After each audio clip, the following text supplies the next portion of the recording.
Hello, how are you today? I'm doing pretty well too. This is going to be section 3 of Simone de Beauvoir's famous text, Ethics of Ambiguity. Let me put this on the screen for you right quick.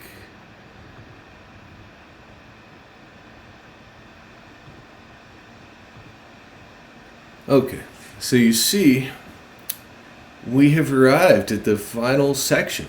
You can also probably see that this section is about 80 pages long. So what you can't see is that I've spent some time today trying to figure out exactly how to sort of fit everything that we need to fit in here. And so I think what we may need to do is just kind of take it as it comes and just kind of try to muddle through it together, so to speak. There are a couple of questions I've got on the board. What is evil has survived from the last time that we did this yesterday. Over here we've got technology. So that's actually a pretty interesting thread that kind of goes between Beauvoir and Heidegger. What is technology? Is it good? Is it bad? Does it distract us from being the type of thing that we would be without it, right? And I think that's an important question these days, now more than ever. And then over here we've got understanding versus freedom. And you'll see a little bit later on just why that's written up there. Basically, the thought is that there is this motivation for people who are interested in science and people who are interested in philosophy that we share, that causes us to sort of promote understanding as though it's part of freedom, and it may actually be part of freedom. So let's just kind of jump in here and get started right away. Okay, I'm gonna try to do a good job of keeping an eye on anybody who joins the chat and all that good stuff. Let's see.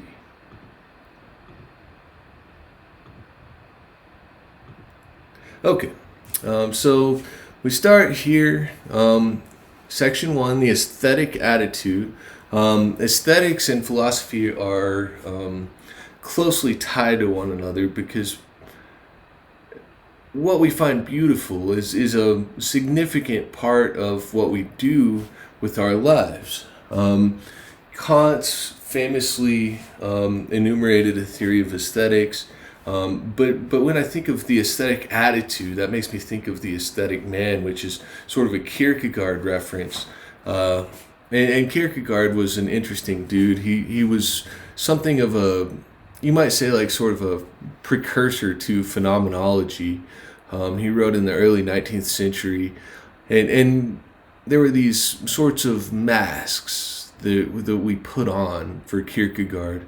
And I just remember sitting there in grad school, and one of my professors was discussing Kierkegaard, and he just kept doing this motion because you take off a mask and there's another mask underneath it, and you take that mask off and there's another mask there, and so you can just kind of go as deep as you want to go into the masks, but you never really get to the point where there isn't a mask that is being put on to each of us as we embrace our subjectivity, so to speak. So that's kind of an interesting point. But basically what she wants to say here is, thus every man has to do with other men. The world in which he engages himself is a human world in which each object is penetrated with human meanings. It is a speaking world from which solicitations and appeals rise up. This means that through this world, each individual can give his freedom a concrete content. He must disclose the world with the purpose of further disclosure, and by the same movement try to free men, by means of whom the world takes on meaning. And I mean, wow, this is a pretty remarkable way of putting it, right? I mean, every man is forced to be in the world with other men. The way that we interact with the world is human, definitively, distinctively, and it makes demands of us, right? It doesn't allow us to just be ourselves. It puts us into situations and forces us to, in some sense, react to those. But through these reactions, we are able to freely express ourselves. And that expression, I believe, is what she's talking about here with this phrase, concrete content. So what happens is we learn about ourselves, right? We're put into situations where we're forced to react to things outside of our control. And then essentially we are forced to react to those situations. And by observing our reactions, we're able to encounter ourselves to some extent. What she wants to say here next is he must disclose the world with the purpose of further disclosure, and by the same movement try to free men, by means of whom the world takes on meaning. So somehow, in this one sentence, she is essentially laying out the human condition, because for somebody like Kant, rationality was so front and center to morality and to the world. And what rationality is this relationship that we have with one another, whereby our communication is sort of processed, if that makes any sense. So right now, if I'm saying this to you and you're listening to me, then what's going on inside of your mind is that there is this reconciliation between the words and the concepts and the meaning that you know, and what I'm sort of putting out, and you're attempting to sort of break that down and get the correct or the best sort of version of that from me. And so with respect to communication, this purpose of further disclosure, it is always presupposed. I mean, you never have a communicative act in which obfuscation can be somewhat primary. The obfuscation is a perversion of what Beauvoir is talking about here, which is the more normative sort of purpose of communication, right? And this movement that enables us, in some sense, to approach something like disclosure, is the same thing for Beauvoir here, that is going to attempt to set men free.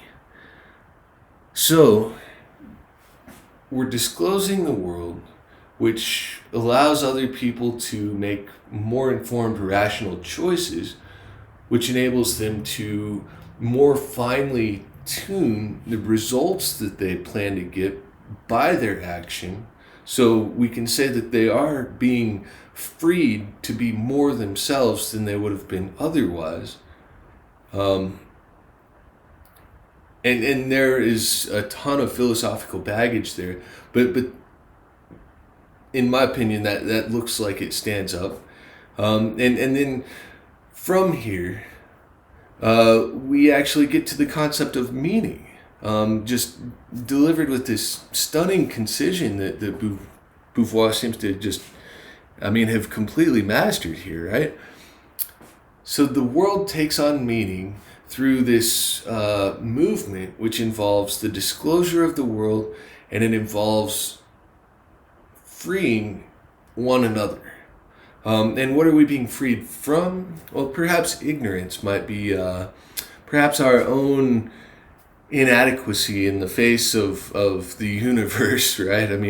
But freedom does not have to be characterized by what you're free from. I think freedom to is an important sort of freedom as well, and I believe that the freedom to here is actually freedom to be oneself. And so sort of in this introduction to this third section here, Beauvoir is already just sort of dumping it on us. She's going to spend the entire rest of the section unpacking what she has already said here in these short, I guess, 4 sentences. Yeah, so we got 3 here, and then this 4, so 5 sentences, and she's just already laid so much on. She says, but we shall find here the same objection that we met when we examine the abstract moment of individual ethics. If every man is free, he cannot will himself free. Likewise, the objection will be raised that he can will nothing for another, since that other is free in all circumstances. Men are always disclosing being, in Buchenwald as well as in the blue isles of the Pacific, in hovels as well as palaces. Something is always happening in the world, and the movement of keeping being at a distance, can one not consider its different transformations with a detached joy, or find reasons for acting? No solution is better or worse than any other. We may call this the aesthetic attitude because the one who adopts it claims to have no relation with the world other than that of detached contemplation. Outside of time and far from men, he faces history, which he thinks he does not belong to. He thinks he does not belong to history. Like a pure beholding, this impersonal version equalizes all situations. It apprehends them only in the indifference of their differences. It excludes any preference. And so for the aesthetic person here, there's got to be some amount of dishonesty, right? I mean, we are preferences to some extent. And I believe that's implicit in the claim that we are our choices, right? So it naturally follows that the reasons that we make the choices we make are part of ourselves. And as we kind of move along here, we don't talk just a ton about the aesthetic person anymore. We talk a little bit about the lover of historical works here. But really what we're talking about is sort of this attitude, right? Which is sort of this detached, observational style. She says, many Frenchmen also sought relief in this thought in 1940 and in the years which followed. Let's try to take the point of view of history, they said upon learning that the Germans had entered Paris. And during the whole occupation, certain intellectuals sought to keep aloof from the fray and to consider impartially contingent facts which did not concern them. But we note at once that such an attitude appears in movements of discouragement and confusion. It is in fact a position of withdrawal, a way of fleeing the truth of the present. And that makes sense. I mean, if you're French and you find out that your nation has been conquered and the German soldiers are in your capital, that's not a comfortable truth to be faced with. So fleeing is perhaps not necessarily an unnatural or a bad thing to do there, right? I mean, the war is lost. And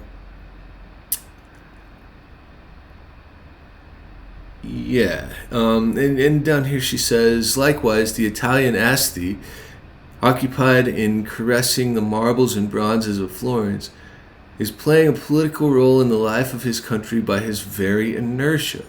One cannot justify all that is by asserting that everything may equally be the object of contemplation, since man never contemplates.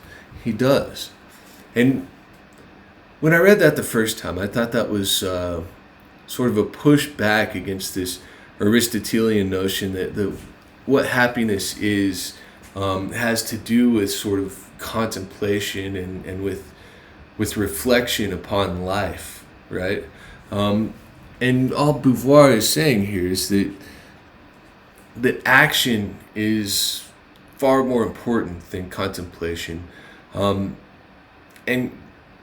this is funny because I have contemplated, right? But generally speaking, when I do contemplate, I am performing the action of contemplation. So there is a sense in which I am doing, even if what I'm doing is contemplating.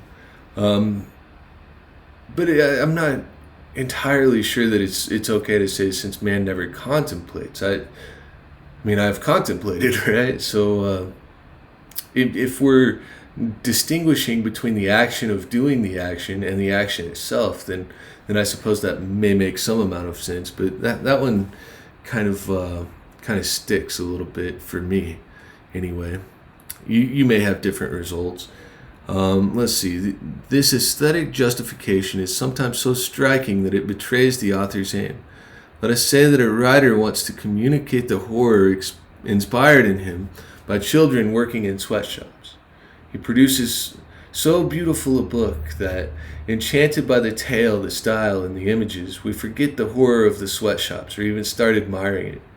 Will we not then be inclined to think that if death, misery, and injustice can be transfigured for our delight, it is not an evil for there to be death, misery, and injustice? And the reason that I'm interested in this passage in particular has to do, again, with our ongoing effort to investigate the concept of evil for de Beauvoir in this Ethics of Ambiguity. And I will say that I read back through this section and highlighted some things and came up with some ideas about things to kind of puzzle about here on the stream today. But thus far, if there is really a concrete and solid description of the concept of evil in the existentialist worldview, I haven't found it yet. So one of the things that we're going to do here is we're going to try to sort of muddle through something like the sufficient and necessary conditions for calling something evil or an evil for Beauvoir. So,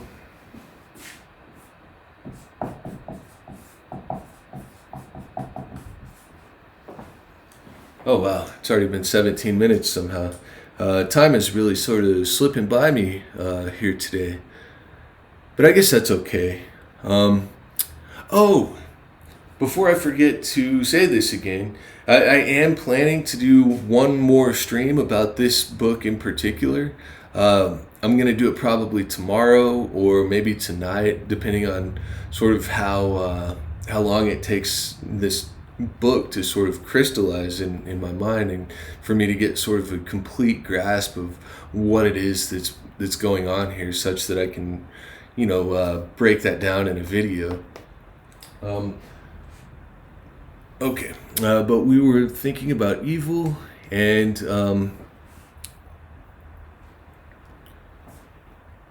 the transfiguration of death, misery, and injustice.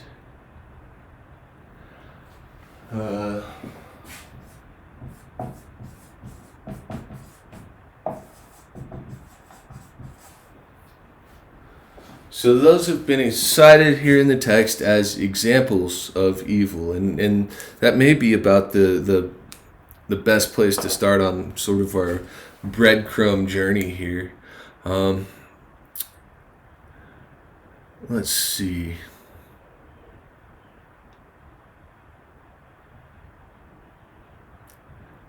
This is epic too. She says, but at the heart of his existence, he finds the exigency. And by the way, an exigency is like an imperative demand. It's something you have to respond to. He finds the exigency which is common to all men. He must first will freedom within himself, and universally, he must try to conquer it. In the light of this project, situations are graded, and reasons for acting are made manifest. And so the situation in which we are finding ourselves here is that we need to understand what's going on that forces us to will our freedom? And what is it to will our freedom?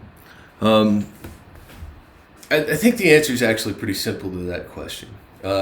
What is it for Beauvoir to will our freedom? Well, it's simply to express ourselves, right? And so part of expression is the reaction that you get from someone else. Part of it is the reaction that you feel toward it yourself. And this is forced, is what Beauvoir wants to convince us of here. So when we look at the aesthetic attitude, right, we find that it is a thing which is born of frustration. Remember the example she gave earlier of occupied Paris bringing out this sort of aesthetic approach in the French people who felt defeated and needed to flee from that. So you've got sort of the base condition for humanity, which is what we're talking about here at the heart of his existence. And essentially this aesthetic thing is something that's just kind of a phase that happens. It's unfreedom to act in some sense, and so it has to be pushed past. It can't be what we think of as the truth. So moving right along, here we are at freedom and liberation. She says, one of the chief objections leveled against existentialism is that the precept to will freedom is only a hollow formula and offers no concrete content for action. But that is because one has begun by emptying the word freedom of its concrete meaning. We have already seen that freedom realizes itself only by engaging itself in the world, to such an extent that man's project toward freedom is embodied for him in definite acts of behavior. And so, yeah, I mean, I believe I actually sort of synopsized that just a minute or two ago. But the thought is very much that to be free to do something is a meaningless statement unless you actually do it. So in the action, you express the freedom, and having the freedom without what she calls here this definite act of behavior is nonsensical. I mean, you can say it all day, but it doesn't mean anything. So there's sort of this hollowness that it has to it. And isn't it funny that this concept of to will freedom is being accused of being a hollow formula in the same motion, as it were, that the content of that will to freedom is actually being stripped out and taken away from it. Okay, and then here, this should have been highlighted. Here, I'll just go ahead and highlight it. To will freedom and to will to disclose being are one and the same choice. Hence, freedom takes a positive and constructive step which causes being to pass to existence in a movement which is constantly surpassed. And so what does she mean by that? How is it possible that willing freedom and disclosing being are one and the same thing? Well, being is doing, right? Action, being implicit in freedom, always produces sort of a perception of what that action is, right? There's a story you can tell about it. And in that sense, it discloses being, right? Because there's an action, and then there's obviously the consequences of that action, and the entirety of start to finish what that action was and what those consequences were happen. They become real. They be, and so they're being disclosed, right? Um, it's kind of funny. I try not to talk that way on the stream and on the videos here because that's it makes it kind of tough for people to follow sometimes.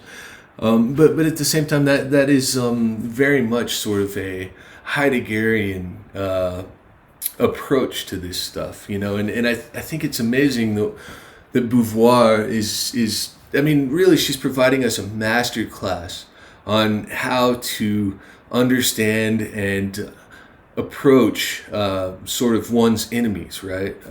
Hegel and Heidegger for Beauvoir both are people whose work have led to Buchenwald, for example. And Beauvoir is someone who is obviously quite opposed to the Holocaust. I think most people are and should be. But the thing is that this hasn't caused Beauvoir to set aside this philosophy, which I must confess was a reaction that felt natural to me when I did find out that, for sure Heidegger was actually a Nazi. For many years, I felt this need to deny that part of that history because, I mean, some of the thinking that Heidegger did is amazing. I mean, it's really remarkable, this way that you can kind of communicate about the world and about these relationships with the language that we already have if you just do it slightly different in the way that Heidegger showed us. Likewise, Hegel has contributed a substantial number of concepts that have shown up in this book. And Hegel, let's just say he was not opposed enough to something like slavery, right? He was not willing to assign to the state the agency that's needed to sort of shift injustice and to try to mitigate that and minimize that and allow for this movement of freedom to take place. But despite all of these, I don't know how well I'm doing in terms of communicating these things, but all these objections that you can muster up against Heidegger and Hegel, Beauvoir has gone through and systematically mined their philosophical texts for the concepts that do work. Which is inspiring to me. That if you ask me, that's honestly speaking, that's probably the single greatest way to approach philosophy if you want to be successful at it. Because, like Aristotle said, it's the mark is difficult to hit and easy to miss. So everyone, in some sense, hits part of it, and everyone in some sense misses part of it, right? So you can't just completely set aside the philosophical labor of your enemies, because who knows, they may have the logical proof or the logical structure that you need to be able to construct what it is that you're looking to make, even if it's for a totally different end.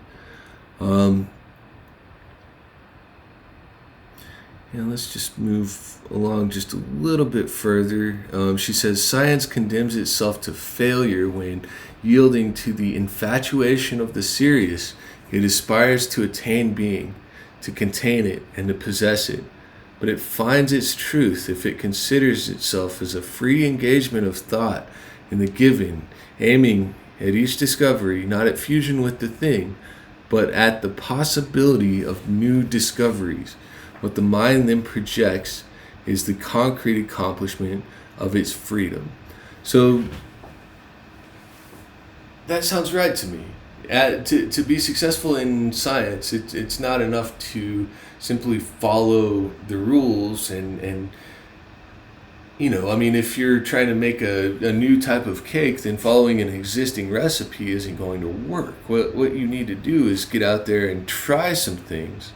So you're creating actions which have results and parts to them, and you can kind of understand them. So being becomes disclosed, and in this disclosure, new discoveries are born. so to speak. You can understand things that you didn't understand before, simply by making it possible to look at things in a way that they were not able to be understood in the past. Oh, and we have quite a bit of discussion here of technics, which is essentially technology as far as I can tell.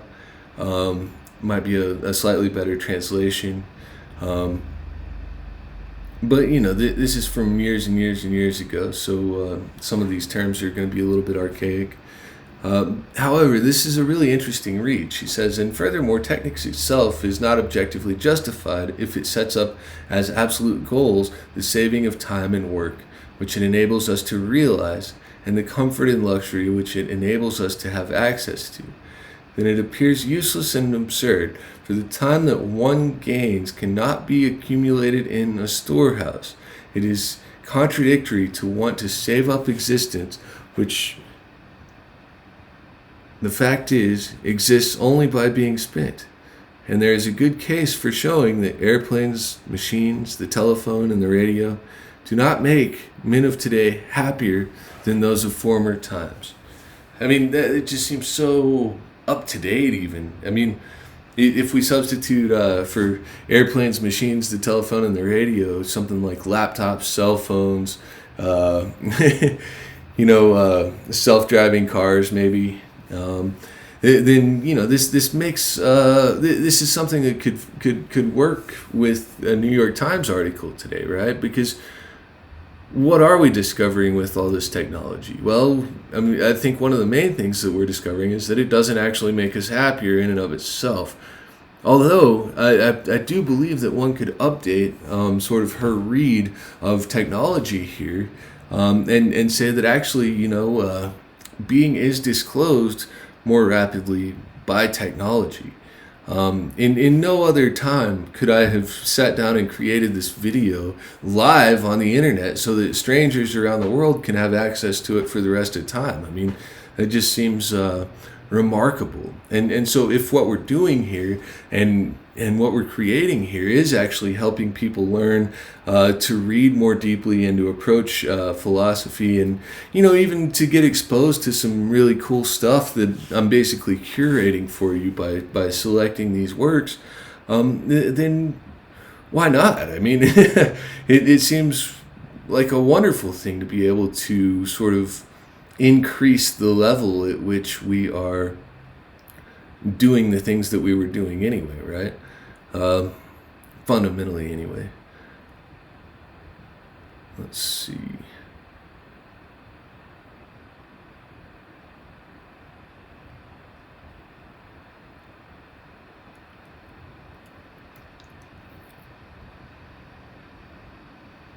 Let's move just a little bit past this discussion of art. Let's move past the technology here. Now we're discussing about the freedom of men. She says, but today the fact is that there are men who can justify their life only by a negative action. As we have already seen, each man transcends himself. But it happens that this transcendence is condemned to fall uselessly back upon itself because it is cut off from its goals. That is what defines a situation of oppression. And so having a goal is extremely important for the purposes of freedom, because what that goal is in some sense a perspective, right? So it allows us to ask a question. Can I or can't I? That sort of is the frame that a goal establishes, right? And if those goals are never actually able to be evaluated against, then what Beauvoir is saying here is that that's the definition of oppression. So what is a human being in that sense? Well, a human being is sort of a relationship between action on the one hand and understanding on the other hand, or freedom on the one hand and understanding on the other hand. And so to the extent that I understand the world, I am free. To the extent that I am free, I am able to evaluate the consequences of my actions and the truth of my ideas against the world itself. So I believe what we have here is actually a dialectic. There's a book, Dialectics. Actually, no. I think that may be a project that I was going to work on. Dialectic of Liberation. That I believe is a title that I came up with after having read this, and the concept for me was going to be this. You've got understanding on one side, you've got freedom on the other side, and those are both things that can take place to one degree or another within a single human being, right? So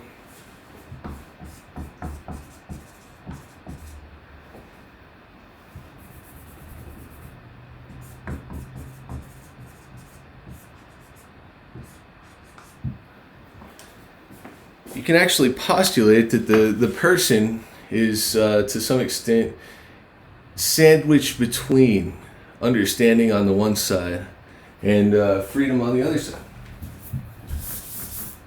So what it is to be human is thus to sort of be pulled between the need to act and the need to understand the world. In some sense, in some sense, these things should reinforce one another, right? You have the old Aristotelian framework in which action creates character, or action creates habit, and habit becomes character, and then character leads to further action. And so there's this cycle where these two, you might even say conflicting ideals of what it is to be a good human being are sort of alternated between. It's like you've got 1, 2, 1, 2, and so you've got your action and then your understanding, and then your action and then your understanding, and it's just this cycle that repeats time after time after time. I wonder if that's going to end up working here, or if we're going to find something that'll change that for us. Let's see. Oh yeah, it's impossible to rebel against a thing, but only against another man. And actually that does go back to the way that Beauvoir is approaching her other philosopher buddies, Hegel and Heidegger, right? She is not worried about their philosophy. She doesn't think there can be problems there. She may have problems with the people who wrote these things and against some of the actions that they took, but she isn't going to hold this against the philosophical artifice that they constructed, right? Because it's not possible for philosophy, which is a thing, right, or a book, which is most definitely a thing, to become rebelled against or acted against or pushed back against. Instead, she takes these things apart and replicates some of the components for her own purposes, which I think we can all say are substantially more benevolent. So we were talking just a second ago about what oppression is, how it's the inability of the human being to disclose being by free action in the world. And anytime that takes place, that's going to be something that's very uncomfortable for people. That's going to be bad. And here she says, oppression divides the world into two clans: those who enlighten mankind by thrusting it ahead of itself, and those who are condemned to mark time hopelessly in order merely to support the collectivity. Their life is a pure repetition of mechanical gestures. Their leisure is just about sufficient for them to regain their strength. The oppressor feeds himself on their transcendence and refuses to extend it by a free recognition. The oppressed has only one solution: to deny the harmony of that mankind from which an attempt is made to exclude him, to prove that he is a man and that he is free by revolting against the tyrants. In order to prevent this revolt, one of the ruses of oppression is to camouflage itself behind a natural situation, since after all, one cannot revolt against nature. When a conservative, that's a very important word for her to use, and I would argue that she absolutely does so correctly here. When a conservative wishes to show that the proletariat is not oppressed, he declares that the present distribution of wealth is a natural fact, and that there is thus no means of rejecting it. And doubtless he has a good case for proving that, since strictly speaking he is not stealing from the worker, the product of his labor, since the word theft supposes social conventions which in other respects authorizes this type of exploitation. But what the revolutionary means by this word is that the present regime is a human fact, and as such it has to be rejected. Wow. I mean, just stunning stuff here. This is beautiful. So what we've got is this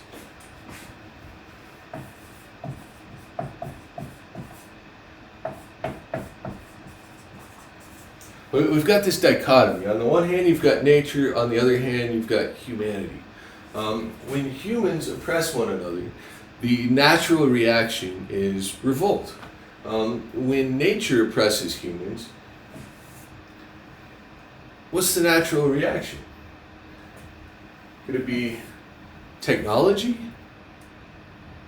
Anyway, anybody who is into linguistic anthropology at all, I don't know if any of you people are that nerdy, but you'll find that there's sort of a central dogma of linguistic anthropology, which is that nature, or the environment in which people find themselves, is one of the fundamental drivers of the growth of language.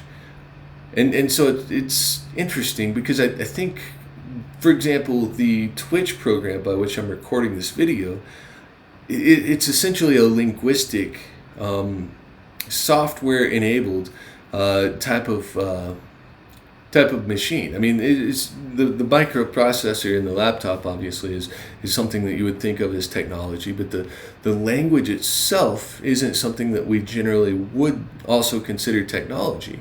And yet, if you go into this, if you subscribe to this view, that language is changed by the environment, and then technology itself sort of becomes this revolt against nature, almost in identical a way to the revolt against tyrants that people are expected to put up if they're oppressed. So that's kind of an interesting little nugget. It's not necessarily all that relevant to what Beauvoir is talking about here. She says, the struggle is not one of words and ideologies, it is real and concrete. If it is this future which triumphs and not the former, then it is the oppressed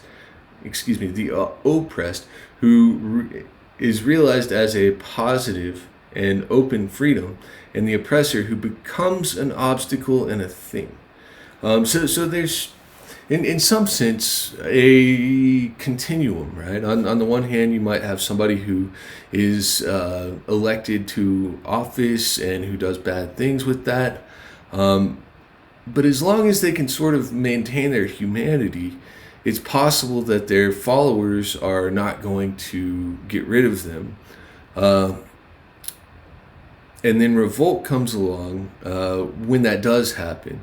And what revolt consists of is on one hand you've got a person, and then you sort of go through this process of revolt, and on the other hand now you've got a thing. And once someone has been dehumanized, it doesn't matter how popular they were in the past, they can be just dealt with as though they were part of nature and they weren't human at all.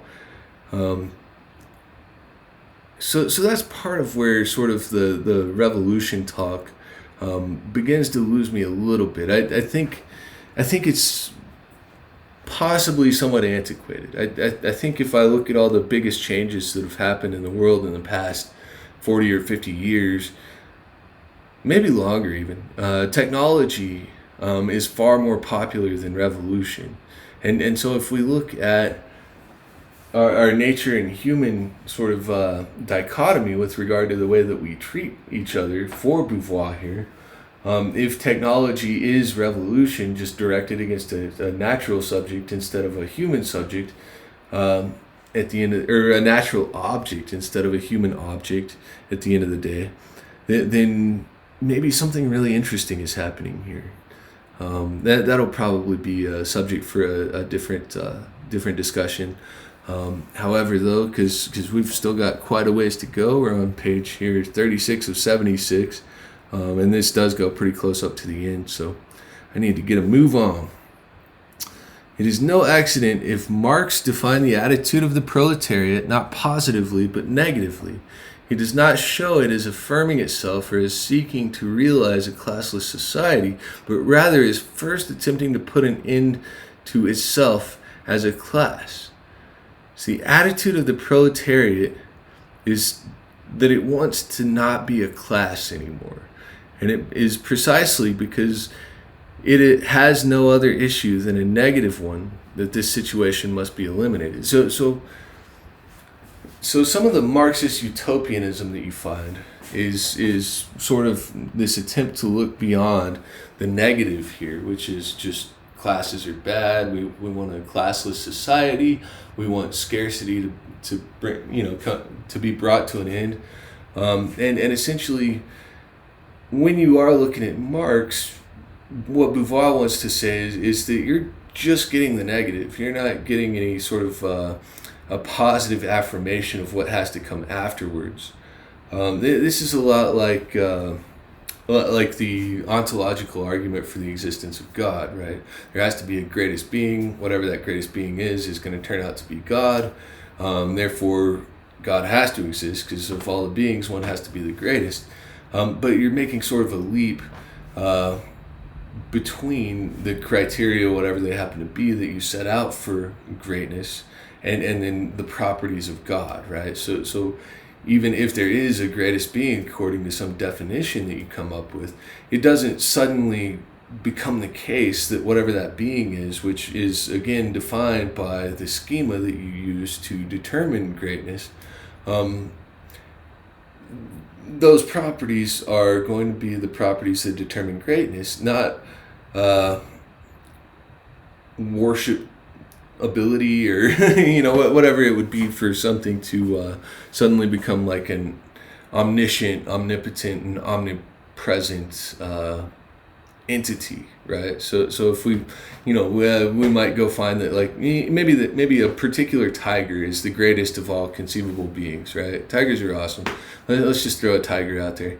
So this tiger is not suddenly God just because we determine that it's the greatest being, right? And so be careful of people. I believe Lenin, Stalin, Mao, possibly.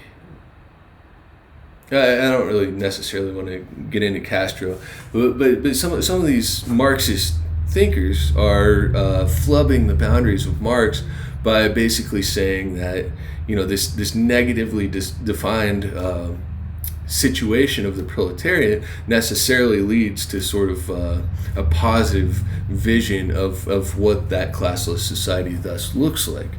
And that's important for Beauvoir, because what Beauvoir wants to say is that to be a good Marxist, you need to be able to discover freely what should come next. It needs to be left open.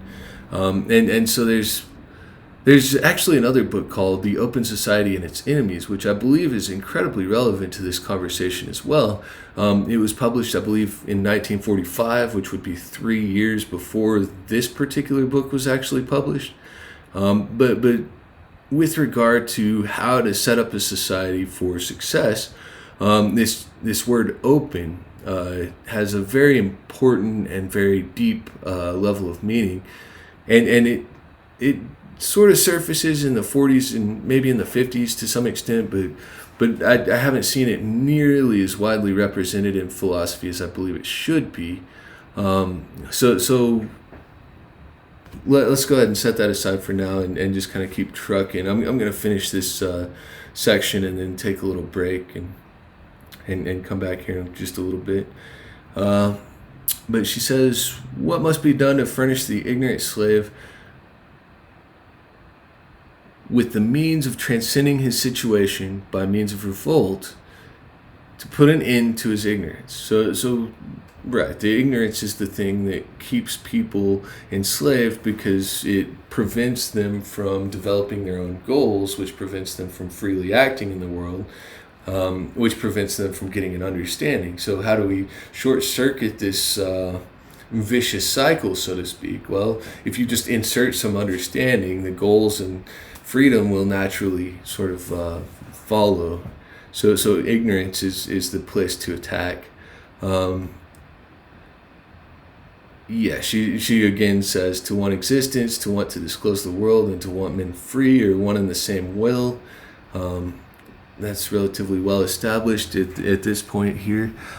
She says, the writer, as well as the scientist and the technician, has the possibility of realizing before the... Oh, wait a second. I'm sorry. I've done wrong here.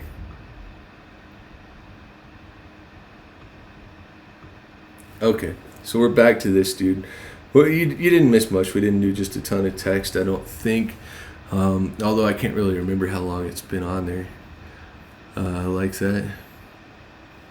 Yeah, so we're talking about the writer, as well as the scientist and the technician, has the possibility of realizing before revolution is accomplished this recreation of the world, which should be the task of every man if freedom were no longer enchained anymore. Anywhere, whether or not it is desirable to anticipate the future, whether men have to give up the positive use of their freedom as long as the liberation of all has not yet been achieved, or whether, on the contrary, any human being fulfillment serves the cause of man, is a point about which revolutionary politics itself is still hesitating. I think that makes a good deal of sense, and I think as you sort of get into the disenchantment with revolution that so many people feel today, what you might find again is that there's sort of this unanticipated, certainly unanticipated by Heidegger, probably less unanticipated by Beauvoir, but still perhaps unanticipated, pivot that we do from the revolts against other humans to the technical revolt or technological revolt against nature.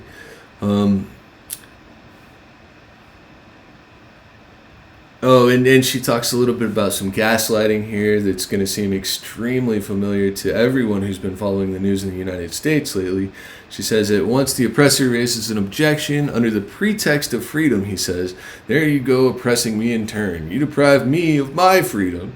And you hear this so much, it's just unreal, you know? I mean, there's people are wanting to say there's like reverse racism and all this, just crazy stuff. She says it is the argument with which the Southern slaveholders opposed to the abolitionists, and we know that the Yankees were so imbued with the principles of an abstract democracy that they did not grant that they had the right to deny the Southern planters the freedom to own slaves. The Civil War broke out with a completely formal pretext. We smile at such scruples, yet today America still recognizes more or less implicitly that Southern whites have the freedom to lynch Negroes. I read this sentence and I really wish we had come further than we have. I feel like, wow. I mean, I feel like this could almost be just completely accurate today still. And that's a terrible feeling to have. I mean, where's the progress, right? Yeah, and then she says, a freedom which is interested only in denying freedom must be denied. I mean, that's the famous argument from the Open Society and its enemies, that Nazism is something that you can actually oppress under free speech, and you're not violating the free speech. Nobody has any right to express hatred or to incite violence against someone else who doesn't deserve it, basically. So It is not true that the recognition of freedom of others limits my own freedom. To be free is not to have the power to do anything you like. It is to be able to surpass the given toward an open future. Again, that word open. The existence of others as a freedom defines my situation and is even the condition of my own freedom. I am oppressed if I am thrown into prison, but not if I am kept from throwing my neighbor into prison. Indeed, the oppressor himself is conscious of this sophism. He hardly dares to have recourse to it. Rather than make an unvarnished demand for freedom to oppress, he is more apt to present himself as the defender of certain values. And you get this so much. Like, I mean, what have we just gone through as a nation for the past 4 years? And it was all because conservative values need to be just smeared all over all the courts, like, shit stains on the walls. I mean, that was the reason that so many people decided to go along with Donald Trump. They thought that he would get a lot of judges appointed, and I mean, they were right. But at the end of the day, those values can never stand for the freedoms that were violated to create them, right? Or to uphold or defend them, right? It's a hollow Pyrrhic victory, even if you assume that the motivation of the people who acted to bring it about was to make our society better for everyone, which I think you could actually make a pretty compelling argument that just can't be what they're after. Okay, we're talking a little bit more about history here. The tendency of man is not to reduce himself, but to increase his power. So basically what she's arguing here is that understanding different languages and having a grasp of history makes us more powerful. Yes, I mean, just flat out. She says, oppression can in no way justify itself in the name of the content which it is defending and which it dishonestly sets up as idle. Bound with the subjectivity which established it, this content requires its own surpassing. One does not love the past in its living truth if he insists on preserving its hardened and mummified forms. But we have seen that it is one of the lies of the serious mind to attempt to give the word useful an absolute meaning. Nothing is useful if it is not useful to man. Nothing is useful to man if the latter is not in a position to defend his own ends and values, i.e. if he is not free. So, seriousness now is showing up as something that has become opposed to freedom. And I believe that someone who is free can still be serious about certain things at certain times, right? But the concept that comes to my mind most completely here is the concept of seriousness as a reaction to something else. Like, take it more seriously, like you might say to somebody who's just kind of goofing off. And I think to a point that's always going to be legitimate, but when we think of the serious mind, we're thinking of someone who is that way all the time about everything. And at the end of the day, what that really is this movement to control the situation, which is in turn a constraint upon the freedom of whoever is not being serious enough, or whoever is in contact with the serious mind, so to speak here. And so essentially what that does is that puts a constraint on freedom, right? Usefulness is usefulness with respect to, always, the use that someone wants to put it to. I have some salad tongs that are these really nice wooden spatulas, basically. I'm probably not using that word right. I think it's, anyway. But I use them to scramble eggs on a frequent basis, right? And that's not the use they were intended to, right? But the use of the tongs, I guess, has no absolute meaning, right? There isn't anything permanent about the intention that they were created to uh, to serve a certain purpose, right? Instead, I own them. They're in my drawer right now. I can go put them to any use that I want to. Any use I can make them fit. And so that's what freedom is, except on a much smaller scale, I would say. and then we've got Alan here. I think that may... I'm not sure if that's from the text or if that's like another sort of typesetting error. I would assume that this needs to mean, this needs to read a man. So she says, neither in the past nor in the future can one prefer a thing to a man who alone can establish the reason for all things. And she says, finally, the oppressor has a good case for showing that respect for freedom is never without difficulty, and perhaps he may even assert that one can never respect all freedoms at the same time. But that simply means that man must accept the tension of the struggle, that his liberation must actively seek to perpetuate itself. Without aiming at an impossible state of equilibrium and rest, this does not mean that he ought to prefer the sleep of slavery to this incessant conquest. Whatever the problems raised for him, the setbacks he will have to assume, and the difficulties with which he will have to struggle, he must reject oppression at any cost. I see now that we've gone for an hour, and I believe that is probably plenty of time here, the first video. So what I'm going to do is I'm actually going to go ahead and, I believe, end the recording, but I'm going to leave the stream going in case anyone else wants to join. And then I'll probably be back in, 10 or 15 minutes after I've kind of taken a break to check my phone and see what's going on. So I'll see you here in just another minute or two here.